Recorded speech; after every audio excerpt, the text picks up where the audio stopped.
Welcome back to another video on the channel. So we are into the second week of the men's 2021 Australian Open. This is when the magic really starts to happen and we see the best players take on the best. And next Sunday we will find out who is the champion of the 2021 men's Australian Open. But today I'm going to be looking at the four men's quarterfinals, previewing and giving my prediction on those. So I'm going to start by looking at Alexander Zverev against Novak Djokovic. And I've watched Zverev a couple of times in this tournament, but just looking at his overall results and stats, I'm immediately impressed. I talked pre-tournament about him and Tsitsipas. Both of these players have usually went through marathon matches on the way to last 16 quarterfinals, which has meant that they haven't been able to produce the best in the business end of the tournaments. Just being too fatigued and making too many unforced errors in early rounds, which hasn't given the confidence or early rhythm, but I'm pleased to say that both have came through in pretty much flying colours, and particularly Zverev, who's only dropped one set in the first four rounds. He's cruised through tricky matchups against Manarino, Cressy and Lajovic. He's got a tournament average of around 60% of first serves, which is a very good number. He will need to equal that or better it against Djokovic. We know Djokovic is probably the best return of serve in history, so rule number one for Zverev to have a chance of winning this match, he has to serve at around 70% or higher of first serves to keep Djokovic on the back foot and allow Zverev into the rallies and dominating. He's hit more winners than unforced errors in every match so far, which is again another positive for Alexander Zverev. Looking from the outside, he's definitely making progress. Zverev's a player that used to make too many unforced errors in big matches, particularly at Grand Slams, but it does look like with age that he's cutting those out. One slight negative of that is that Zverev hasn't had a test yet. Djokovic will bring a whole new level to the court to what he's competed at so far. So Zverev will have to go up a good few gears to mix it with Djokovic and have a chance of winning. Moving on to Novak Djokovic, and he produced his best performance of the tournament against Raonic in the last 16 by some way. He served brilliantly well, he looked to be aggressive, his forehand down the line does need cleaning up. I don't know whether there's an injury playing a part in that he can't quite swing through the shot as well as usual. But other than that, his backhand defensively was superb. And Raonic's serve is always difficult to return, particularly on a fast hard court. And I thought Djokovic did a brilliant job of getting that serve back and play deep and allowing himself into the rally, especially in the third and fourth sets when he got a number of breaks. And in my opinion, Djokovic in that form in Melbourne is going to be very, very difficult to beat. The injury doesn't look to be hindering him too much, particularly in the last round, and I expect him to go strength to strength now, especially now Dominic Thiem is gone. It's obviously a huge opportunity for Djokovic to win his 18th Grand Slam title. So Alexander Zverev is a solid baseline player, and I think he's improving that style of his game all the time. He's had major success in this tournament in long rallies, but Djokovic is a different animal from the baseline. And I'm quite intrigued to see how Zverev approaches this match and looks to win it. He either backs himself to better Djokovic from deep, try to lengthen the rallies, target the Djokovic forehand and stretch his injury. Can he drag Djokovic deep in the match and really target that forehand and expose Djokovic and test out the injury? Or does he employ different tactics, try and serve and volley, attack the net, avoid those baseline rallies? I do think it would be dangerous to try and mix it with Djokovic from the baseline in Melbourne. Many have tried and failed, and it looks like you've lost the game already if you try those tactics. Djokovic just has more variations than Zverev, better movement, speed, and I think the longer points will favour Djokovic the longer the match goes on. Zverev just has to serve well. He has to get into the net, I think, at every opportunity and volley well. He is a very good volleyer. He's got great hands around the net, difficult to pass with his height. I'd usually just back a player to play their A game, trust it's good enough to win in the day, but when you're playing certain players at certain events, you do have to adapt if you want to win, and I think to beat Djokovic at the Australian Open, you can't play his game and expect to win.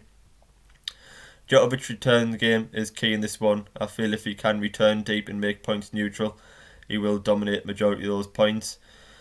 He has to be aggressive and get backhand into play like he did against Raonic. It's probably one of the best shots in the sport. If Djokovic can get that backhand flowing early, it's a real weapon of his and could do damage to Zverev. Zverev hasn't got the best of movement in the world. We know he's a very tall guy, and Djokovic can expose that with precise variations.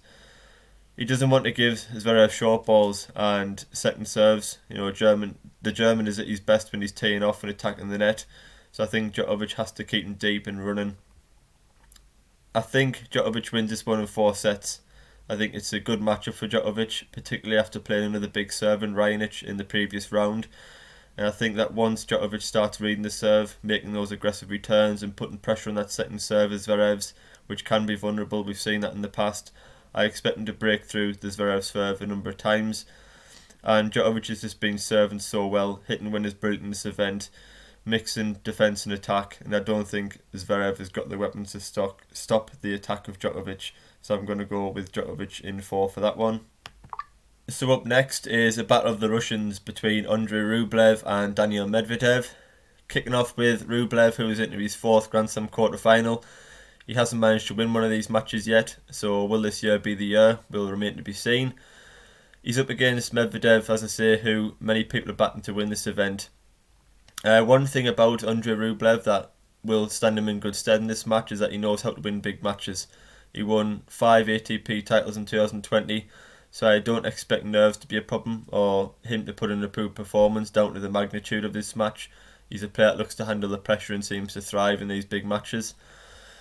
I think an important thing for Rublev in this one, he has to serve better in this match than he has done this tournament to have any chance. So far he's served less than 60% of first serves on average, which is just not enough, particularly against a player like Medvedev. I expect breaks of serve in this match due to the long exchanges that I think will be played, but if Rublev is going to hang with Medvedev, he just has to serve better. I'm a fan of Rublev's. He's got a rock solid mentality. He's consistent, accurate ground strokes are nice to watch. But a question I've always had of Rublev, and it might progress over time, but I just wonder whether he has that shot power or special shot, match-winning shot to beat a top opponent. Rublev's yet to drop a set in this tournament so far. He did get a walkover in the last 16 against Casper Ruud, who retired after 2 sets to love down. But Rublev likes to pull his opponents from side to side, wear them down, and that works very well until you face an excellent counterpuncher like Medvedev, who can turn attack into a defence with one shot. On to Medvedev, and I haven't been massively impressed with Medvedev yet, but I think he's a type of player that will improve against better players. Against all-round players, he tries to create his own pace, and that's not Medvedev at his best. His serve has been consistently solid this tournament, and that's a real weapon on fast hard court, especially that he'll have to use, especially if he is to win this event against the likes of Nadal and Djokovic, who are fantastic returners of serve. It was interesting to watch his match against Krajinovic in round 3. When the errors started to flow in set 3, he didn't react to court well. He lost those sets 3 and 4, and although I still backed Medvedev to come through that one, and he played very well in the 5th set, it was just strange to see how he reacted to some bad play. Got himself very angry and rushed, and threw almost away 2 sets, which was interesting to watch. But he will improve with that through maturity and experience. Medvedev is a top 5 player in the world, there's no doubt about it now. He's just so well rounded. He's got deceptively quick movement for a guy that's 6'5", 6'6". Great defence, excellent counter puncher, bomb of a first serve, can be aggressive and open up on the forehand side if needed. And yeah, Medvedev looks like a Grand Slam champion waiting to happen. So how do I see this one going? It's a battle of 2 Russians, and these matches between 2 players of the same country always seem to be dramatic and don't go to the script. There's also no crowd. None of these players have had no perfect tournament preparation, potentially carrying injuries at the stage of this tournament. So something wild and weird could certainly happen in this one. But looking at the stats and recent performances, the styles of play, and how I think the match will play out, as I said, I think Rublev has to serve better, otherwise he stands no chance of winning this one. Rublev will be confident of winning this match, and he does perform well in big matches, as I mentioned previously, but I'm just not convinced that he has the consistent shot power or match-winning shot to beat a player like Medvedev. And I think Rublev's ground strokes could almost play into Medvedev's hands. And Medvedev can force the enforced errors from Rublev as Rublev tries to overhit and hit through the defence of Medvedev.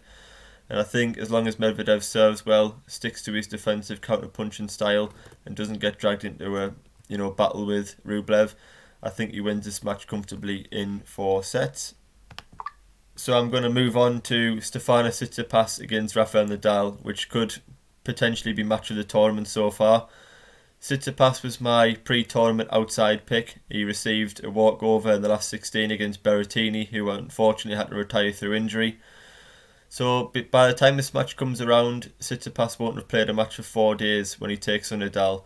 So he will be fresh, but I do wonder whether Tsitsipas can go straight into match zone and match Nadal's intensity from ball 1 after not playing for a few days. And that'll be interesting to see whether Tsitsipas can reproduce the form he's shown straight away in that match and not give away the opening set to Rafa. A top 10 player shouldn't really have a problem getting himself ready for a match like this, so I do expect Tsitsipas to be, bang there from ball 1 pretty much. Tsitsipas is a very big, exciting and aggressive game. If he can execute that in a fast hard court and serve well especially, he will be tough to stop in this tournament. But it can also unravel very quickly, and we've seen that from Tsitsipas on a couple of occasions. Nadal will be throwing all sorts of spin and variations at Tsitsipas to try and stop his rhythm. So Tsitsipas has to be prepared for that, to be patient and time his attacks well. Nadal was suffering with a back problem earlier in this event. Thankfully, it seems to be alleviating through the tournament, which is certainly helping his serve and his overall game. And I don't think Rafa was at his absolute best last night against Fognini. Did still claim a straight set win, but was aggressive on the return. His forehand looked very strong, and he edged the big moments as I expected. I didn't expect Nadal to win this tournament, looking at it from the outside in before it started. But if he can beat a player like Tsitsipas, who's in the form that he's in, he comes right into the picture of winning this event, for sure. So in terms of who I think will win this one, because Tsitsipas was my outside pick pre-tournament, and I think 4 days off will be a benefit, considering the lack of tournament preparation for all of these players. I think the longer it goes, the more players that will pick up little niggling injuries that might not be as in peak fitness as usual. I think as long as Tsitsipas has used that time off court well and practiced well enough, then I'm going to pick him to beat Nadal in this one. Tsitsipas should be performing his best tennis on this court. It's a fast hard court, which is perfect for a player of his game style. And I think the key for Tsitsipas in this one is to play the match and not Nadal. So concentrate on finding first serves, attack the short balls in the net. That's the way to play at these courts, and Tsitsipas can certainly execute a game style like that. Nadal, I think, will look to extend the rallies, keep Tsitsipas on the run, force errors, put him under pressure. And if Nadal can take sets deep, his mentality and ability to go through gears, find the forehand winners, may give him the edge. But I am just going to go with Tsitsipas. I think he's got the big wins in his career now. He's quite experienced for his age, and I think he can hit through Nadal on quite a lot of occasions. But he has to be patient, as I said, willing to rally with Nadal at times. Can't fall into Nadal's traps and make runs of unforced errors and give sets away. But I'm going to go with Stefanos Tsitsipas to beat Nadal in 4 sets. And finally, I'm going to move on to what is just a fantastic story with Aslan Karatsev. I mentioned the other day that I'd never actually seen this guy play before this tournament. He's ranked outside the top 100 and has just came along and reached a Grand Slam quarter-final, playing some fantastic tennis.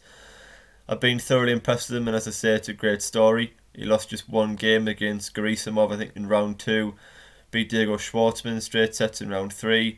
Came from 2 sets down to beat Auger-Aliassime in the previous match, and now faces Grigor Dimitrov. Now, any win from 2 sets to love down in a Grand Slam match is massive for your confidence and takes some performance, but Auger-Aliassime really should have won that one, and I think, just talking about him quickly, it was a disappointing defeat for Auger-Aliassime. He's a player that's hugely exciting, just 20 years old. I can already see improvements in his all-round game. He's explosive, and he certainly missed a great opportunity to reach his first ever Grand Slam quarter-final. 2 sets up, he should never have lost that match. I think Karatsev struggled in the opening 2 sets. I'm not sure whether the occasion got to him or he struggled to deal with Auger-Aliassime's unorthodox style, but he made lots of unforced errors and didn't play anywhere near the tennis that he's been playing so far in this tournament. Auger-Aliassime just completely lost his way from set 3, and Karatsev, to his credit, did take advantage of that. He goes into this match now, there's no pressure on him at all, which makes him very dangerous. he's had an outstanding tournament, so you can just go out and be full of confidence, try and re-find his best form, and play the match of his life and try and get into his first ever Grand Slam semi-final. Grigor Dimitrov is yet to drop the set. He's playing his best tennis at a Grand Slam since the 2019 US Open when he reached the semi-final. He's already got wins over Marin Cilic, Alex Bolt, Pablo Carreño Busta and Dominic Thiem. So anything but an easy route there, but he's came through with straight set wins over all of those players, including Dominic Thiem, and a straight set win over Dominic Thiem is about as good as you can expect in a tournament, but it doesn't tell, again, the complete picture of that one. Thiem offered pretty much nothing in that match. He was completely fatigued from the Kyrgios thriller and mentioned in his post-match press conference that he is nursing little injuries and wasn't at his 100% best. Thiem made 41 unforced errors in that match in just 3 sets, which tells you all you need to know. But I do think Dimitrov's all-round game is working very well. He's serving at around 70% of first serves, which is a great number. He returned the Thiem and Cilic serve particularly well, attacking the net, winning lots of net player points, which I think is a good way of Dimitrov varying his game up, and I think he's a very solid volleyer. We know he has that wand of a single-handed backhand, a powerful forehand, and everything just seems to be flowing for Dimitrov in this event, and I think it's going to take a pretty special performance from somebody to beat Dimitrov, who is very suited to a fast hard court in Australia.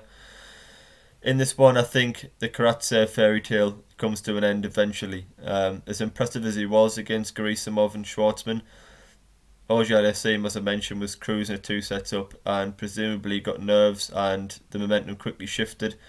However, Dimitrov is experienced, will know this is a huge opportunity for him after beating Thiem, especially with Djokovic nursing an injury.